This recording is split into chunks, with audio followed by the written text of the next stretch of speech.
2 minggu sebelumnya itu kan saya dikasih menang terus, Bang. Ajaibnya duit 200.000 bisa jadi sekitar 5 juta. Saya putar lagi, sampai 15 juta. Jadi sempat saya dikasih kesempatan lagi sama temen, pegang restoran besar lah, uang lah dari hasil penjualan restoran itu. Nah, saya ndak setor, duit yang 27 juta itu habis dalam semalam. Sampai saya jual rumah sendiri. Istri saya ngamuk, jadinya akhirnya saya diusir lah. Kayak pokoknya kamu pergi dan 2 bulan tuh bang, saya jadi gelandangan, gembel, ndak makan 2 hari itu, ndak makan asli, kayak udah kayak mau pingsan saya rasanya. Ketemu lah saya sama temen, kebetulan temen ini kayak duda gitu, dia pengen balik sama istrinya bang. Namanya orang pengen balik sama istrinya kan, di situ saya pura-pura jadi dukun bang, bisa ngobatin perempuan yang ninggalin istri gitu kan, supaya saya dikasih tinggal. Dan ajaibnya istrinya itu datang ke rumahnya sekian tahun.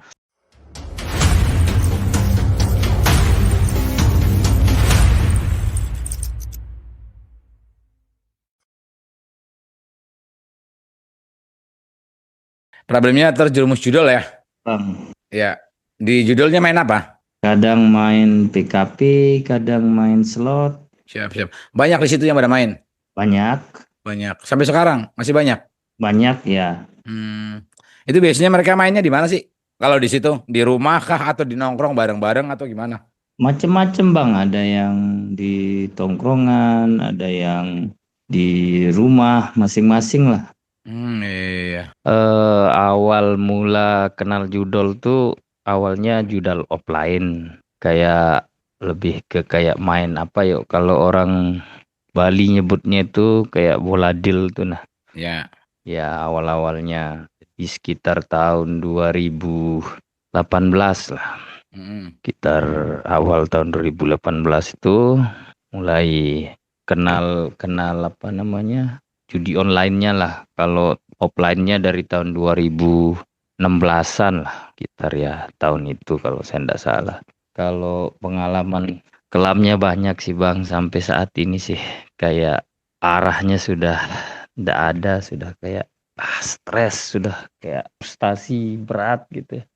Apa aja Sampai yang saat dialami, apa aja ini sampai bisa stres kayak gitu, apa aja? pertama, hasil dari kerja keras habis, terus ada tabungan istri, terus aset saya sendiri yang udah kejual lah gitu hitungannya. Sebenarnya sampai detik ini masih sih. Baru tadi siang saya berhenti.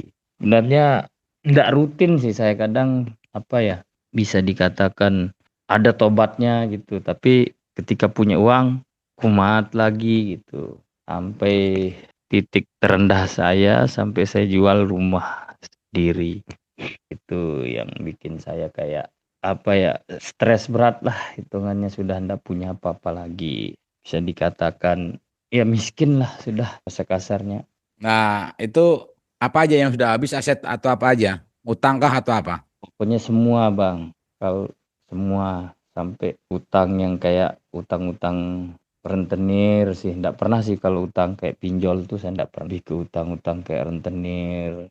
Kan dulu punya usaha kan, punya rumah makan lah gitu. Cuma panjang sih. Aku masih belum nangkep apa aja Ini nih yang sudah hilang sampai Mas bisa stres gitu gitu. ya tadi kan udah saya ceritain, pertama usaha saya hancur Hmm. habis. Kalau kendaraan udah habis dah hitungannya. Terus sampai rumah saya jual. Ini tempat yang saya tinggal ini sekarang udah saya hitungannya saya jual sudah. Usahanya apa tadinya? Rumah makan. Usaha Eh, saya di sebenarnya saya tinggal di Kalimantan hmm, kemarin kan. hmm, Nah, cuma karena saya kehabisan modal, udah bangkrut lah hitungannya. Akhirnya saya pulang kampung hmm, buat jual aset yang ada di sini gitu. ya. Nah, jadi kalau yang di Kalimantan itu termasuk aset istri saya sih, udah habis. Dulu waktu nyemplungnya banget dari apa tadi? Nyemplung awalnya banget itu. Ke trigger dari apa bisa sampai main ke judulnya gitu. Sebelumnya saya ndak pernah kenal namanya judol, sekitar tahun 2000 tadi ya, udah saya cerita sedikit. Dari tahun 2016 itu awalnya kayak, di kampung sih gitu, awalnya kayak main kuda-kuda gitu, balap kuda itu. Nah, dulu waktu di kampung tuh kalau bulan puasa kan ada aja kegiatan anak-anak di kampung tuh, temen-temen kayak balap lari, taruhan, terus kayak, apa ya, kayak di kaset gitu. Nah, kita kayak main balap kuda lah gitu. Nah, pasang taruhan pakai kartu gitu. Nah, awal-awalnya pertama kali saya kenal judi offline lah hitungannya. Terus kayak main QQ gitu, main kartu.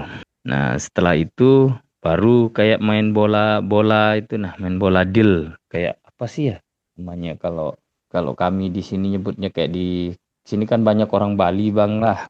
Banyak orang Bali. Jadi permainan tuh dulu populer sebelum rame judi-judi online inilah, sekitar tahun 2018 17 itu kalau saya tidak salah itu. Nah, di situ sampai saya jual sawah dulu tuh. Terus yang awal-awal, tapi judi offline pada saat itu, Bang. Belum belum saya ikut kayak judi online tuh belum. Setelah itu habislah saya punya semua, saya jual kendaraan, terus kayak ada sawah lah dulu. Saya jual diam-diam, ke gade lah, lebih ke gade diam-diam. Terus habis itu saya cerai sama istri yang pertama dulu. Terus Itu setelah cerainya berarti itu gara-gara saya judul kabur. juga. Kak, enggak sih, enggak kalau Hmm. yang pertama enggak. Nah, terus setelah itu saya pergi merantau lah, merantau ke daerah saya lah, masih di daerah pariwisata kan, kalau di sini kan banyak tempat wisata, tepatnya di Lombok sih, Bang, di Lombok. Nah, sekitar tahun 2018 itu saya merantau, terus pulang-pulang dari perantauan tuh saya lumayan banyak bawa duit lah gitu. Nah, mulailah di situ, mulai rame orang-orang main, ya pertengahan tahun 2018 lah kurang lebih kalau saya tidak keliru. Nah, setelah itu saya lihatlah teman-teman main. Nah, saya ndak punya akun, kebetulan ada keluarga tuh, coba ayo katanya. Ini lebih enak lu dari main offline katanya. Saya belum paham, terus saya pakailah akun temen lah gitu. Saya depo kalau saya ndak salah waktu itu sekitar 150.000. Nah, langsung dikasih menang, Bang. Saya ndak belum punya ATM waktu itu. Belum punya ATM. Terus ditariklah sama temen. Saya dikasih. Saya kasihlah dia sekitar 100.000. Saya menang 900.000 pada saat itu. Saya langsung bikin ATM, Bang. Langsung bikin ATM. Setelah saya ingat waktu itu bikin ATM-nya ATM Mandiri lah. Katanya kalau ini bagus, bagus limitnya gitu. Akhirnya dari situ saya mulai belajar main. Nah, pada saat itu kekalahannya tidak terlalu besar sih, tidak terlalu banyak. Nah, setelah itu saya masih, tapi kayak main offline tuh masih kayak tadi yang saya sebutin tuh, main bola deal tuh masih selang-seling lah. Nah, singkat cerita di tahun 2019 lah, sebelum COVID tuh saya dapat kerjaan lagi yang kayak lumayan bagus lah, gajinya lumayan. Nah, di situ saya main lagi, kayak lebih kayak ke main kartu lah, main di online tapi kayak PKP itu.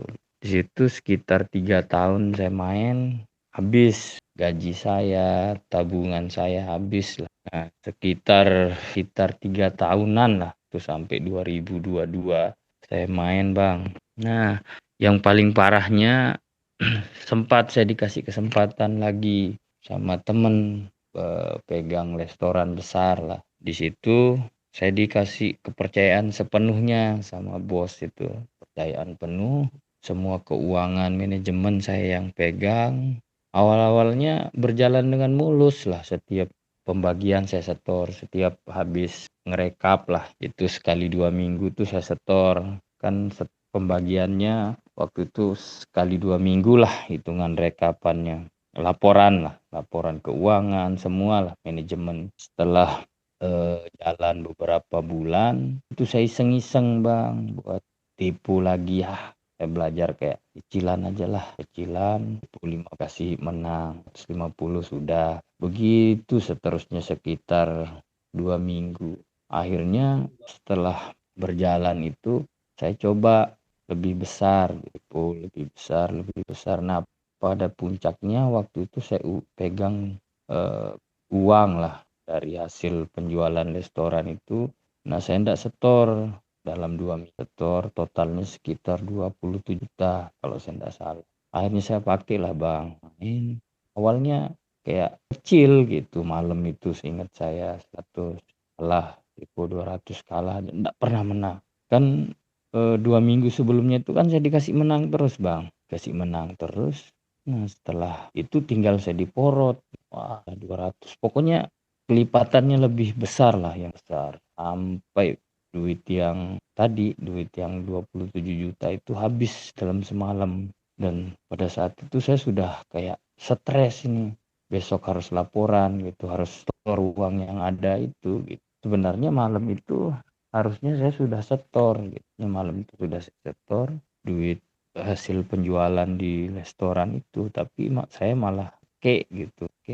Nah, setelah saya setelah saya habiskan uang itu saya bingung malam itu. Saya sempat kayak apa ini, duit orang saya pakai gitu. Besok paginya saya mau kabur rencana bang. Siap-siap, lanjut. Nah, Kabur, terus pagi itu saya berencana buat kabur nih. Nggak apa-apa ngerokok nih bang. nggak apa-apa, aman-aman. Ya biar biar santai gitu. Iya, iya. Paginya saya berencana buat kabur, istilahnya.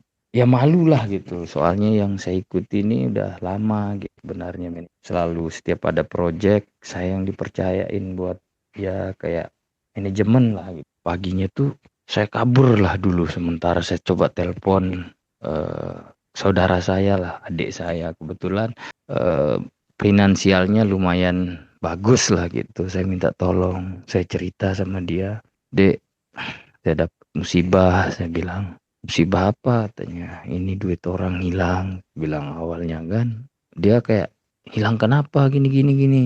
Dia ndak percaya karena dia tahu sebelumnya saya kayak apa gitu. Akhirnya saya jujur.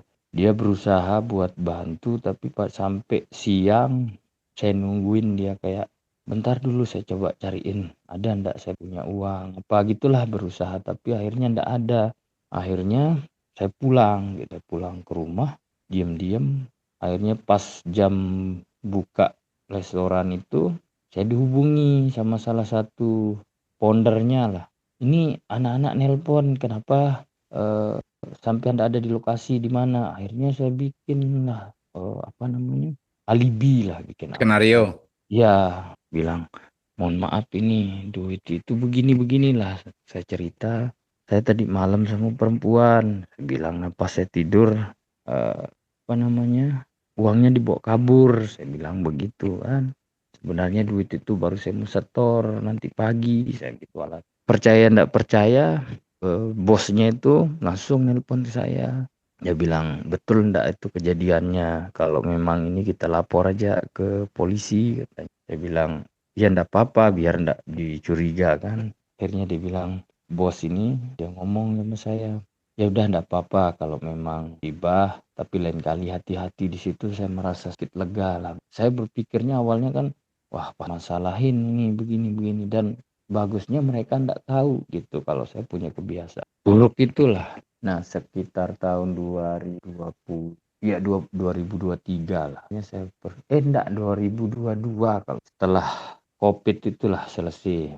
Saya pergilah ke Kalimantan, dan saya merantau tahun 2000. Ya di Kalimantan selama tahun 2022 itu saya sempat kayak kerja sana kerja sini, akhirnya enggak sempat kepikiran karena pada saat itu di Kalimantan ya sakit lah, pekerjaan susah, jadi enggak pernah pegang duit banyak lah, kalau ada pun ya sekedar buat tiap hari lah. Nah akhirnya kian sekitar 1 tahun lah sana, sebulan sebelum saya pulang itu saya sempat dapat temen dipercayain kayak jual barang lah, kasih modal apa gitu, tinggal bagi hasil kayak barang kain-kain lah saya jual. saya dapat sekitar dalam 2 minggu sekitar 10 jutaan lah. Tapi saya hilap lagi Bang, hilap. Dan parahnya saya dikasih kayak mobilitas kayak kendaraan operasional itu kayak motor sih, tapi motor jelek lah. Ya paling harganya kalau dijual 2 jutaan lah, kayak motor Mio lah. Nah, hilap sekitar hampir 3 mingguan saya jualan. Saya pakai duitnya Bang. Habis motornya saya jual lah di bengkel. Oke, habis akhirnya saya kabur lah NTB lagi Lombok. Kita lah cerita saya pulang ke rumah, dapatlah kerjaan lagi bagus. Nah, manajemen yang sebelumnya itulah menghubungi saya, mau ndak bergabung lagi. Nah, sebelum saya bergabung sama manajemen ini, saya dikasih project lumayan sekitar 3 minggu sebelum saya bergabung. Saya duit di sekitar 5 atau 6 jutaan lah. Habis juga kumat lagi. Pokoknya saya ini setiap dapat duit banyak di kumat saya bagi terakhir kali. Ini saya lanjutin enggak ceritanya atau langsung ke poin besarnya? Lanjut aja nggak apa-apa. Saya cerita saya ini apa namanya kerja lagi di tempat manajemen yang tadi di beda pulau lah, tapi masih satu NTB.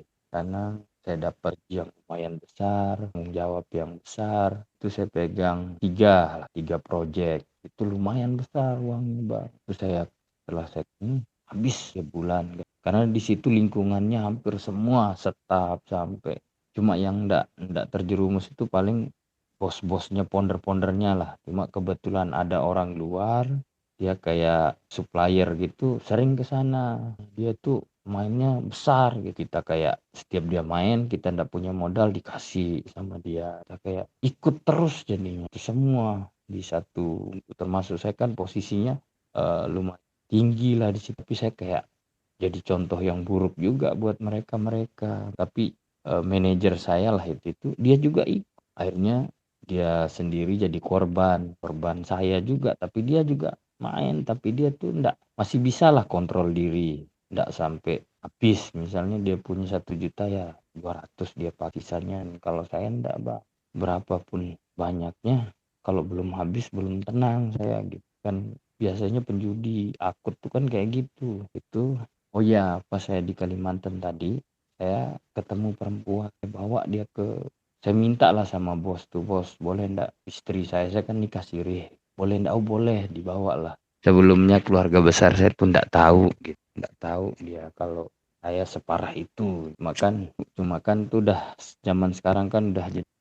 Tapi yang parahnya itu, nah pas saya di sana sekitar 6 bulan sebelum istri saya datang, 7 bulanan lah. Saya bawa lah istri di sana. Nah, setelah saya bawa istri di sana tambah besar.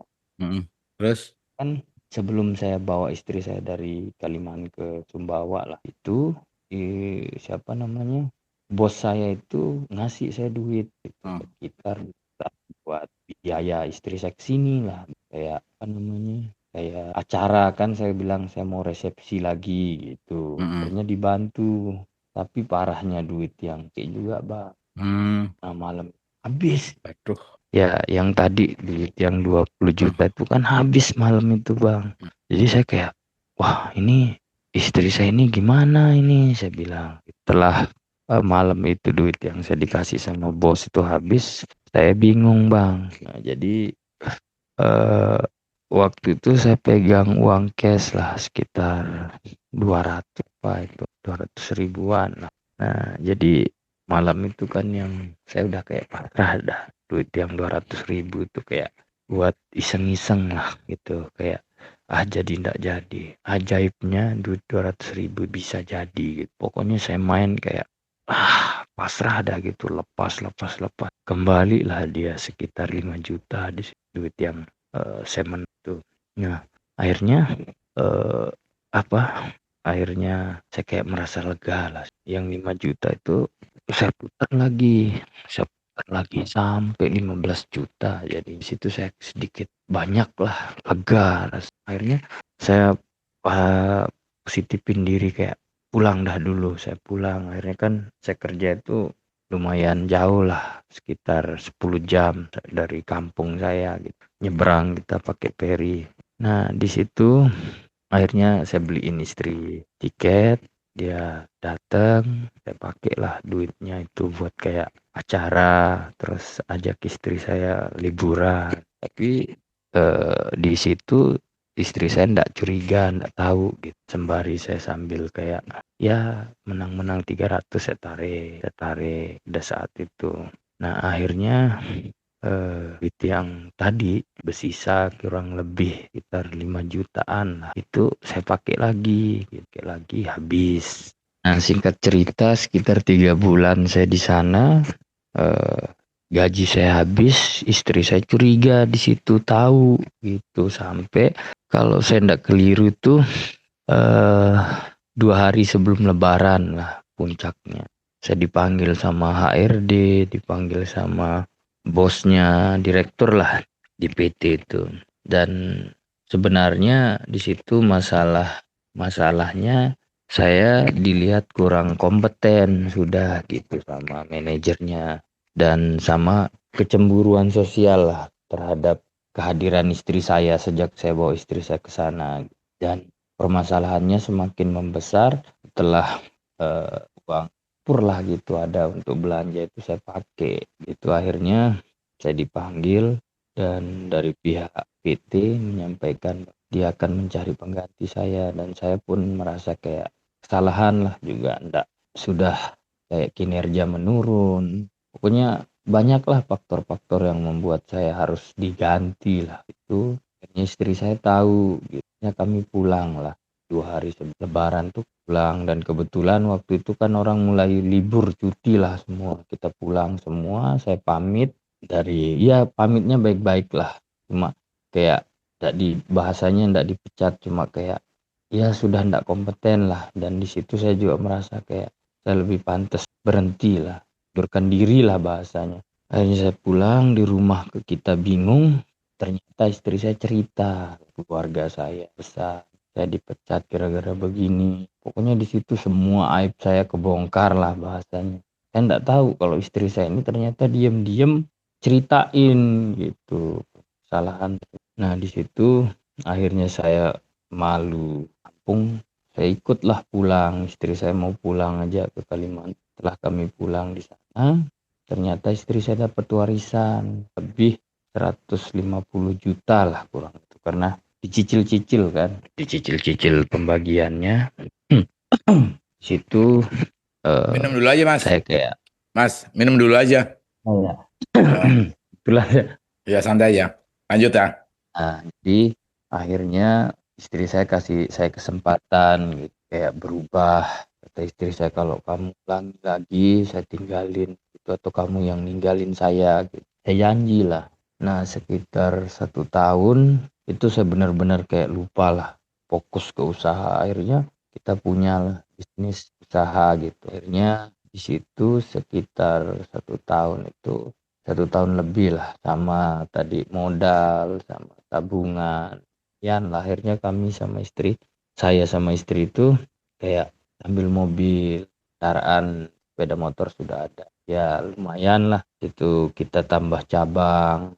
Nah sekitar 1 tahun setengah berjalan itu saya iseng-iseng lagi istri nggak tahu gitu pakai lah ya, sekitar 5 juta istri saya nggak tahu dulu gitu. Bilang saya mau buka cabang lagi boleh nggak duit di tabungan tuh kan kebetulan duitnya sama eh, di rekening istri lah dibohongin di mana Kak di sana daerah saya sudah survei lokasi gini-gini ini saya istri bilang ayo saya ikut di mana tempat istri ikut saya kasih lihat rencana bener sih kayak iya dah tapi setelah saya terima duitnya pikiran saya berubah di situ gitu pikiran saya berubah lihat duit saya mau ngembaliin modal yang kemarin akhirnya kepake lah duit itu. Di situ istri saya ngamuk jadinya akhirnya saya diusir lah saya kan ngikut gitu itu kan usir ya yang saya pakai itu sama duit yang diem-diem lah malam itu ya kurang lebih lah sama itu tadi 25 ya kurang lebih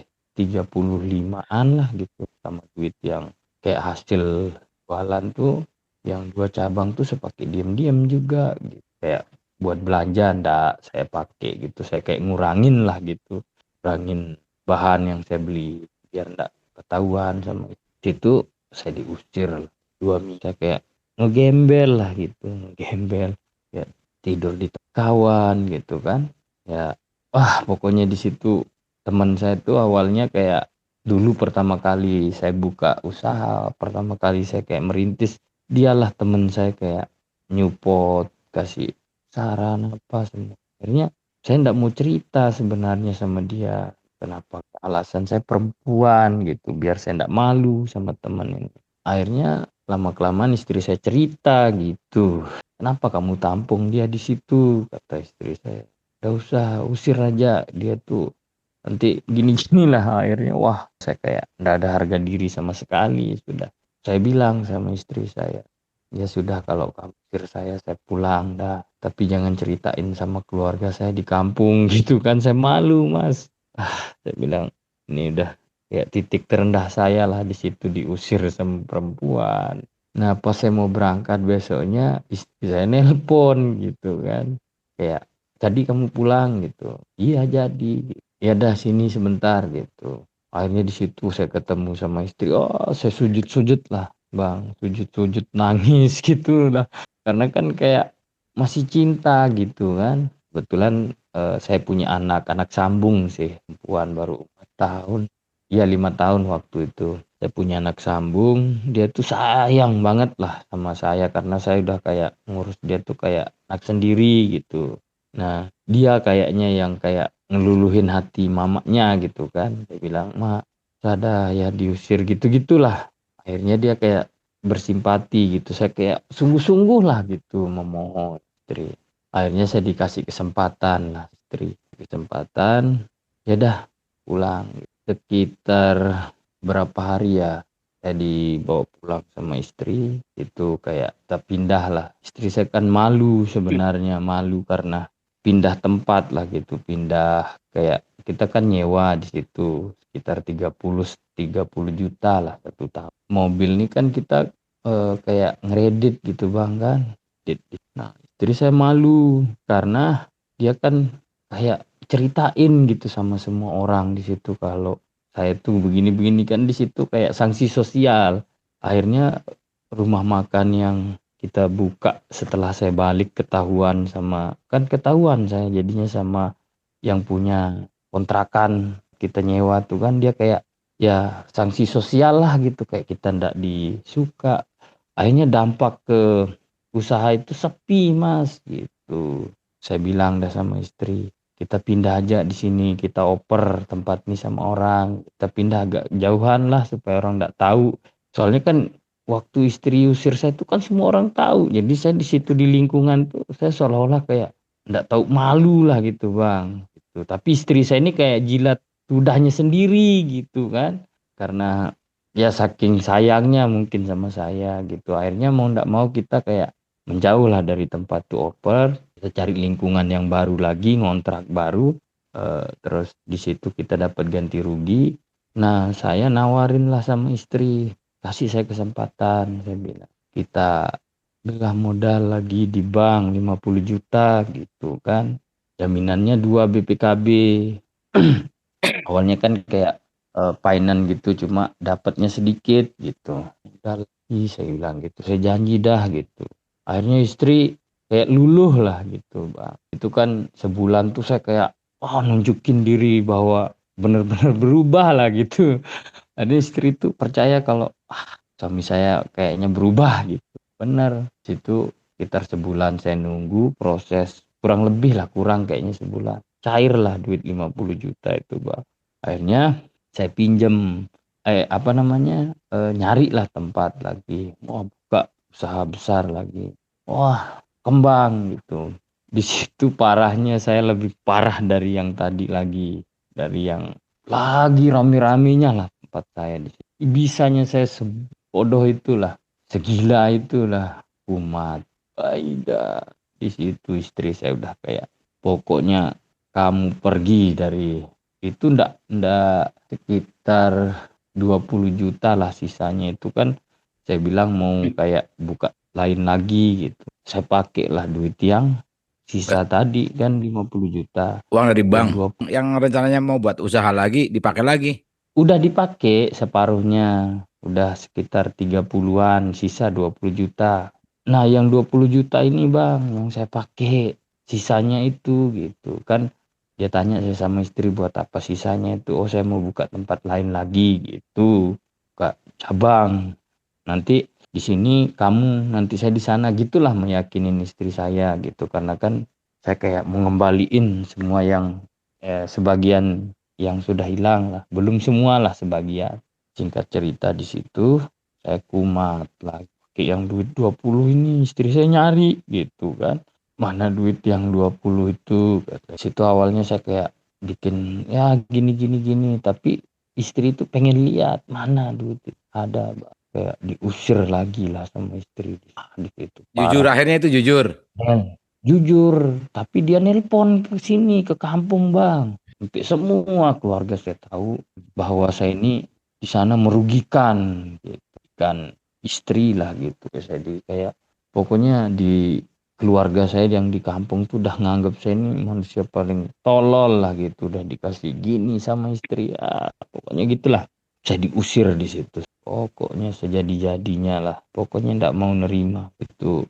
Tapi tempat tuh kan masih berjalan lah, istri saya fokuslah dia. Setelah saya diusir di situ, saya sekitar 2 bulan tuh Bang, saya jadi gelandangan, gembel asli. Di situ saya kayak wah, pokoknya kayak tuh asli yang ndak pernah ngerasain seumur hidup tuh, namanya ndak makan 2 hari itu tumben di situ.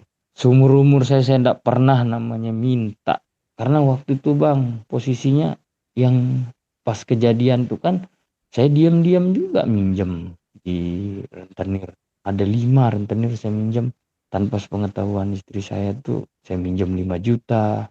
Kan dilihat usaha kan. Jadi kayak mereka datang tuh cepat gitu. KTP saya kan diambil jadinya sama mereka. Itu ada yang moto yang terakhir itu dia ambil punya saya kan, berapa orang lah gitu. Jadi saya kayak biar dia ndak ketemu sama rentenir yang lain, saya TF modelnya Bang. Saya TF aja ya. Satu orang ini ndak mau dia. Pokoknya saya datang ndak mau saya TF gitu. Keras yang terakhir ini. Di situ pokoknya utang saya sekitar 25 juta lah di situ. Singkat cerita saya kabur sama istri, ketahuan tadi duit itu ndak ada. Saya 2 bulan saya tidur di musala, kadang tidur pokoknya kayak tempat kan di sana di Kalimantan tuh rawan Bang. Kalau ndak punya KTP itu kita ndak dikasih tinggal di kayak walaupun di masjid di musala tuh ndak dikasih. Saya ndak punya KTP, duit saya ndak punya. Dan parahnya waktu itu ada saya dikasih duit, saya pakai lah main lagi. Tololnya saya tuh di situ akhirnya buat makan ndak ada. Pernah saya beli nasi putih aja duit itu sekitar 15.000. Pokoknya besok buat makan lagi saya bilang. Sebelumnya itu saya sempat ndak makan 2 hari itu, ndak makan asli, kayak udah kayak mau pingsan saya rasanya. Saya sampai ya paling makan kayak makan roti gitu kan, duit ndak banyak gitu. Sementara di sana kan mahal nasi Bang, paling ndak 20.000 gitu. Sementara saya punya duit cuma 7 atau 6.000 sisa. Ya sisa dari kayak beli rokok, ketololan saya. Nah, di situ saya kayak, wah, saya udah bego dah. Saya merasa diri saya kayak gitu sebenarnya. Nah, sempat saya kayak minta nasi di warung gitu. Ada kadang saya kayak malu gitu, saya sehat begini, saya bilang. Tapi kebetulan saya ini kayak lulusan pondok pesantren juga Bang. Jadi kalau sekedar-kedar jadi imam di musala apa tuh masih oke lah, masih bisa. Nah, disitulah saya coba deketin diri sama Tuhan lah gitu. Saya coba izin sama ada musala kecil. Kebetulan waktu itu kayak marbot lah, apa sih namanya yuk. Takmir lah gitu. Iya. Pulang kampung, marbotnya pulang kampung, jadi ndak ada yang ngurus musala ini gitu. Akhirnya saya izin lah sama orang sana. Pak, saya ini terlantar, masih cari kerjaan. Alasan saya kayak gitu kan, nggak mungkin saya cerita sama orang di sana. Iya. Akhirnya kita kayak minta tolong, boleh ndak sementara saya tinggal di sini, sementara saya dapat kerjaan apa. Dan mereka tanya, ada KTP ndak? Saya bilang, bikin alasan, kemarin saya kerja di tempat orang di sawit, akhirnya saya ditahan, seolah-olah saya tuh orang baru lah di sana gitu ya. lumayan jauh lah dari tempat istri saya itu, kurang lebih 10 kilo lah dari sana. Saya bilang lah sama mereka, saya ini habis kerja di sawit, terus ditahan KTP saya gitu kan. Terus orang sana lah percaya, foto saya aja, saya bukan kriminal, saya bilang gitu. Dan di situ saya kayak azan, terus kayak kadang beraniin dari jadi diri, jadi imam supaya orang di sana itu eh, kasihan lah gitu, supaya saya kayak ya minimal dikasih makan lah gitu. Nah bener, di sana kan orangnya baik-baik, orang sana tuh kalau lihat orang terlantar apa. Jadi untuk sekedar makan tuh ada yang ngasih duit, ada yang ngasih nasi gitu kan. Jadi 2 minggu lah kurang lebih saya di sana tuh. Cuma ternyata istri saya tahu saya di situ, Bang. Istri. Jadi saya malunya nanti kalau istri saya cerita ke orang sana kan. Jadi saya kabur lagi di situ. Saya kabur, saya cari kerjaan, saya kerjalah di kayak bangunan gitu. Saya kan ndak biasa sebenarnya kerja di bangunan tuh. Kerja di sana sekitar 1 minggu dapat uang. Saya carilah rencana mau cari kos-kosan gitu, duit buat itu. Terus saya mau kerja apa malamnya itu saya merenung-renung, kepikiran bang sekitar ya dapat 700-an lah gitu 1 minggu. Terus saya pakai lagi di situ. Padahal sebelum itu saya sempat kelaparan gitu, sempat kelaparan, tapi saya kayak, wah akutnya itu luar biasa gitu. Pokoknya setiap punya uang wajib gitu. Padahal niat saya tuh besar banget buat berhenti itu karena Mic-nya deketin pengalaman lagi, Mas. sebelumnya. Hmm. Nah, jadi Ya. pengalaman sebelumnya itu kayaknya harus jadi pelajaran yang keras gitu buat saya di situ. Nah, disitulah puncak kayak ketololan saya itu malam itu. Besoknya buat makan nggak ada lagi bang gitu. Di situ saya ketemu lah sama orang. Saya lagi kayak duduk-duduk di anu tuh di emperan masjid. Ketemulah saya sama orang kayak ya posisinya dia kayak pengembara lah. Orang luar juga merantau ke sana. Saya ketemu sama dia. Saya cerita sama dia, bang, saya bilang, abang kerja apa gitu. Dia bilang proyek bangunan. Boleh enggak saya ikut? Saya bilang saya ini begini-begini. Akhirnya dia bilang iya. Saya ikut orang ini sekitar 3 hari. Iya, enggak dapat apa-apa gitu, enggak dapat kerjaan, enggak ada dapat apa-apa. Terus akhirnya saya balik lagi ke tempat semula, ketemu lagi sama orang gitu. Ketemu sama orang kayak ya kurang lebih lah sama kayak kita gitu kan, terlantar juga. Akhirnya kita carilah kerjaan. Pokoknya apa yang bisa dikerjain buat makan sampai sebelum kita dapat kerjaan itu bang, kan seharian kita belum makan ini. Dia ndak punya uang, saya ndak punya uang gitu.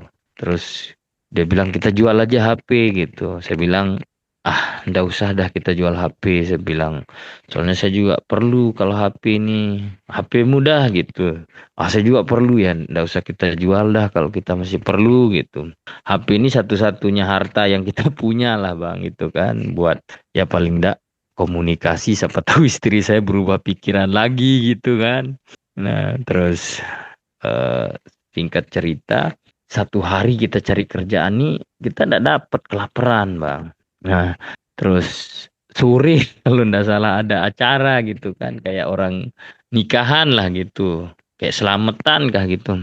Di situ saya sama teman nih saya bilang, ayo kita ke situ ayo. Jadi tukang parkir lah saya di situ, sok-sok bantu-bantu lah, sok kenal sama orang yang di situ, Bang. Saya ikut bantu ya gini-gini. Nah, di situ udah makan gak Bang? Belum. Ah, dikasih lah makan sama teman parkir nih. Nah, di situ setelah apa namanya? Setelah kita kenyang, kita minta dibungkusin gitu lagi. Saya cerita sama dia, "Bang, gini Bang, terus terang aja," saya bilang. Ya orang dia kayak tuan rumah lah keluarganya gitu. Dibungkusin lah kita nasi.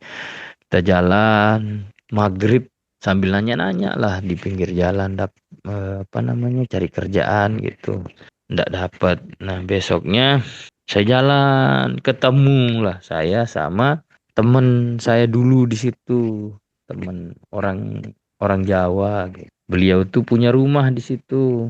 Dia bilang, yuk mau kemana itu katanya. "Ini Pak, saya mau cari kerjaan," gitu, "sama temen." "Oh ya dah besok, ini, saya kabarin kalau ada," gitulah singkat cerita kan dia. Tapi saya ndak cerita, kejadian sebenarnya, ndak enak saya kan temen gitu. Kalau sama orang baru yang ndak ada hubungan tuh ya saya blak-blakan Bang, tapi kalau sama kayak temen atau orang itu saya malu gitu kan, karena saya sempat dilihat berhasil, tiba-tiba kok seinstan ini gitu. Sedangkal itu pasti kita dianggapnya cara berpikir kita sama orang-orang yang kenal kita gitu. Nah di situ dia cariin lah saya di sawit lagi. Nah kebetulan temen ini bisa kerja di sawit. Saya ikut setelah 2 hari saya sama temen ini nggak cocok saya ternyata di situ. Saya kabur. Kabur tuh ke temen tadi gitu. Pak, saya bilang kayaknya saya nggak cocok di sawit. Temenmu tuh di sana. Terus saya minta izin lah sama dia gitu. Dia kayak berat gitu bang. Berat kayak mau nampung saya tuh kayaknya berat gitu saya lihat kan. Terus saya pakai kayak trik lah gitu supaya dia, kebetulan temen ini kayak duda gitu. Dia pengen balik sama istrinya bang di situ. Saya nyari simpati sama temen ini dengan cara bahwa saya ini bisa nyariin sampean tuh keluarga saya di Lombok, bisa ngobatin perempuan yang ninggalin istri gitu kan, supaya saya dikasih tinggal, dikasih makan, ngerokok lah gitu. Karena udah putus sudah harapan saya mau kemana saya ini gitu. Karena sebelum-belumnya saya udah kayak menderita sekali gitu. Nah singkat cerita temen ini kayak percaya gitu. Namanya orang pengen balik sama istrinya kan. Di situ saya pura-pura jadi dukun bang. Buat kayak apa namanya, supaya dia tuh maulah nampung saya di situ kan. Nampung di rumahnya. Wah mulai malam pertama itu saya pura-pura jadi dukun. Ini saya habis berhubungan sama keluarga saya di Lombok, bahwa bapak harus begini, padahal itu kan karangan saya supaya dia tuh yakin gitu, supaya dia yakin bahwa saya itu punya keluarga yang pinter gitu. Nah di situ temen nih kayak, kamu punya duit enggak? Dia bilang enggak ada, dikasih lah gitu kan. Akhirnya kan selamat saya ini, saya bilang pertama saya ada tempat tinggal, kedua makan pastilah di situ kan. Makan ada, ngerokok dapet gitu. Terus malam pertama saya bilang lah sama paman saya tuh, aura Side nih jahat gitu. Apalah istilahnya, gelap lah gitu kan. Sampean harus dipandiin, cariin kita apa, kain putih gitu. Akhirnya dia bilang, iya iya iya. No, sampai malam seterusnya bang tuh, dan ajaibnya istrinya itu datang ke rumahnya. Sekian tahun dia ndak pernah dipeduliin lah. Kebetulan rumah mantan istrinya itu bang sebelahan. Ya ndak terlalu jauh lah. Jarak 5 rumah lah. Sekian lama. Sekitar 5 tahun kalau ndak salah. Tumben dia ketemu sama istrinya. Dan ndak tahu apa mimpinya istrinya ini tiba-tiba ke sana gitu. Entah ritual yang saya lakukan tuh. Cuma saya kayak ngarang-ngarang aja bang, kayak, saya bilang ini harus timbun begini di rumahnya gitu. Sampai saya tengah malam tuh bang, kayak, mohon maaf lah, celana dalam si laki-laki ini, temen ini sama istrinya saya ikat. Saya bilang ini harus digabungin terus ditanam di rumah mantan istrinya lah gitu. Dan bisa kejadian itu gitu.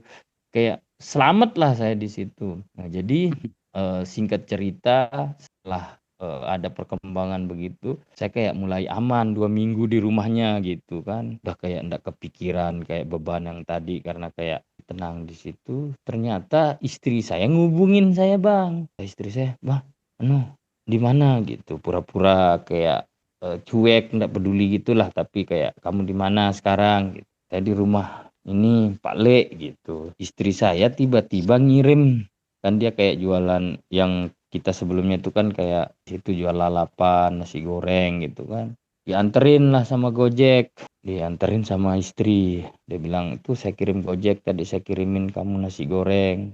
Ya sekitar kurang lebih 3 kilo lah tempat istri saya ini sama rumah tadi Pak Le ini kan teman. Itu saya bilang sama Pale ini kan, ada apa namanya, kiriman gitu. Saya kan ditanya sama dia, saya bilang cuma bermasalah gini-ginilah, masalah saya selingkuh, begitu-gitulah. Saya lebih baik cerita begitu gitu. Pokoknya sama teman tuh kalau ditanya mana istrimu apa, saya ndak mau bilang kalau saya tuh main itu bang. Lebih baik saya kayak apa namanya itu, kayak main perempuan lah gitu. Nah, sekitar 1 minggu itu istri saya kayak mungkin dia kangen nggak tahu sama saya apa, tiba-tiba dia kayak datengin saya ke sana. Terus saya bilang, "Ayo dah kita keluar, saya pengen bawa anak main-main," gitu. Karena yang kangen sama saya itu anak ini, cuma anak ini kan didokterin sama mamanya kayak, "Ayahmu tuh jahat," gitu-gitu. Akhirnya dia kayak namanya anak kecil kan nggak paham. Cuma begitu ketemu saya kayak, wah pokoknya bahagialah dia. Ya di situ saya mulai rayu-rayu istri, cuma saya kayak nggak tahu malu gitu kan, udah bikin kesalahan begitu besar masih kayak pede gitu.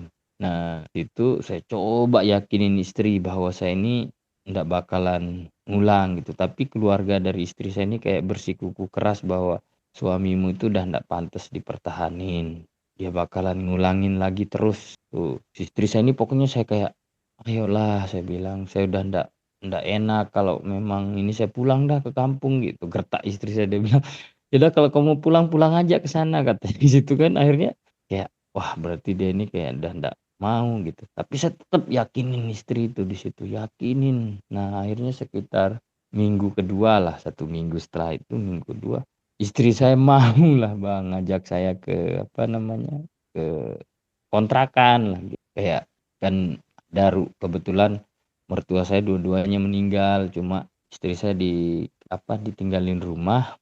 Nah, rumah itu dijual gitu sama saudaranya. Cuma ada rumah di kampung yang kota ini kan kayak dulu orang tuanya merantau, terus setelah meninggal dijual sama adiknya rumah tuh. Nah, disitulah istri saya dapat bagian yang tadi saya ceritain itu. Jadi istri saya di sana itu kayak ngontrak-ngontrak aja buat tempat tinggal apa. Nah, sebenarnya istri saya tuh kayak kayak apa ya, sabar lah gitu. Cuma setiap ada masalah itu dia ndak pernah ngomong, Bang. Atau dia kesel sama saya tuh ndak pernah ngomong. Tapi di situ saya kayak malu sekali gitu. Kayak ndak pantas dimaafin lah itu. Kayak ndak tahu diri, ndak tahu malu gitu. Setelah saya dibawa pulang, situ saya kayak malu namanya di lingkungan di situ karena tetangga-tetangganya istri itu kan masih keluarganya dia juga gitu, masih ada sebagian koleganya dan kakaknya itu sebagai walinya itu pernah mesen gitu, kasih tahu saya katanya, sampai saya tuh kan kalau ke sana ndak berani keluar, batuk aja kadang takut ada ketahuan gitu, batuk aja ndak berani kadang kalau di luar tuh, curiga. Tapi sekitar 1 minggu saya di sana kan istri juga kayak, "Nggak usah keluar nanti dilihat orang." Dia kayak kan istri saya ini kalau ada masalah itu selalu cerita ke keluarga, ke kerabatnya, itu yang bikin kita kayak harga diri kita itu. Tapi kan dampaknya ke dia juga Bang, malunya kan gitu.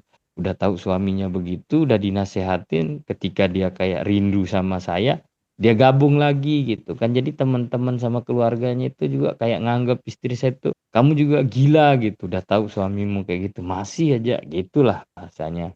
Nah, terakhir kalinya sudah itu istri saya dikasih, apa namanya, dikasih modal lagi sama, pamannya lah sekitar 25 juta dikasih modal. Nah, saya disuruh sama istri, "Ini terakhir dah," katanya. Kan selalu ngomong terakhir begitu Bang, kayak meyakinkan lah kalau saya ini, apa namanya, di situ setelah kita kesempatan, ternyata rezeki kita seret Bang, udah berkembang semua yang ada. Sampai mobil kan udah apa namanya, sama istri sudah dioper ke orang lain, waktu itu baru jalan sekitar 5 bulan lah. Mobil dioper, terus motor tuh kan sempat dimasukin BPKB-nya juga. Kecerita setelah kejadian tuh di situ berapa lama, habislah kita Bang, nggak ada tersisa sudah. Saya bikin usaha ndak jalan di situ. Saya kayak nyewa tempat agak gang lah, agak dalam tapi kayak masih di kota gitu. Situ kayak kontrakan tapi saya bikin di depannya kayak jualan nasi kuning, nasi goreng, apa gitu. Istri saya juga usaha gitu. Ndak ada jalan dua-duanya Bang. Yang istri saya di sana ndak jalan, malah buat gaji orang juga minus, modal ndak balik, saya juga yang usaha ndak jalan, malah pokoknya seret lah